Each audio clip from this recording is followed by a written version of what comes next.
The Sabbath is the only day God personally claimed as his own. Exodus 20:10.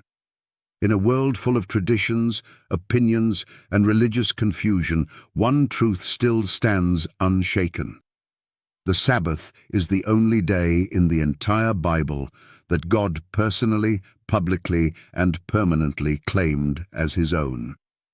Exodus 20:10 doesn't leave room for debate. It says, "But the seventh day is the Sabbath of the Lord thy God." Not man's Sabbath, not the Jews' Sabbath, the Lord's Sabbath. Let that sink in. Out of all 7 days in the week, God only set one apart. He didn't say Sunday was his day. He didn't say, "Choose any day as long as you worship me." No, he gave us his day, the seventh day, the Sabbath. And he didn't just suggest it, he commanded it. The fourth commandment, written by God's own finger in stone, says, "Remember the Sabbath day, to keep it holy. The seventh day is the Sabbath of the Lord thy God." That's a direct claim of ownership.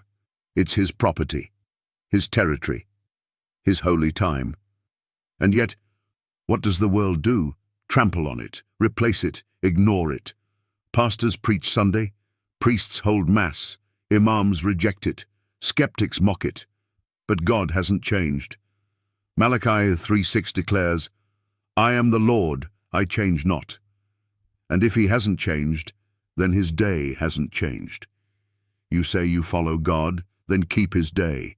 Not the counterfeit, not the tradition, the one he called mine. Nowhere in Scripture does God call the first day of the week his Sabbath. Nowhere does he sanctify Sunday. Nowhere does he bless any day other than the seventh. Genesis 2:3 makes it clear, "And God blessed the seventh day and sanctified it." Before there were Jews, before there was sin. At creation, when the stars were new and the earth was fresh, God set one day aside and called it holy. And when he gave the 10 Commandments, he didn't say, "Thou shalt not kill," unless culture changes. He didn't say, "Honor your father and mother," unless society says otherwise. And he didn't say, "Remember the Sabbath," unless Sunday becomes more convenient. He said, "Remember," because he knew we'd forget. But forgetfulness is no excuse, because the Sabbath isn't about memory. It's about allegiance. Whom do you obey? The God of the Bible, or the traditions of men? The one who made heaven and earth, or the system that tried to change times and laws? The Catholic Church openly admits it changed the Sabbath to Sunday. They even boast that Protestants honor Rome's authority every week by going to church on Sunday instead of the Sabbath. And they're right, because nowhere in the Bible was the day changed. Sunday observance is a Roman invention. The Sabbath is God's signature. In Isaiah 58:13, God calls it, "My holy day." Not Israel's, not Moses, not optional. God says the Sabbath is his. It bears his name, his authority, and his blessing.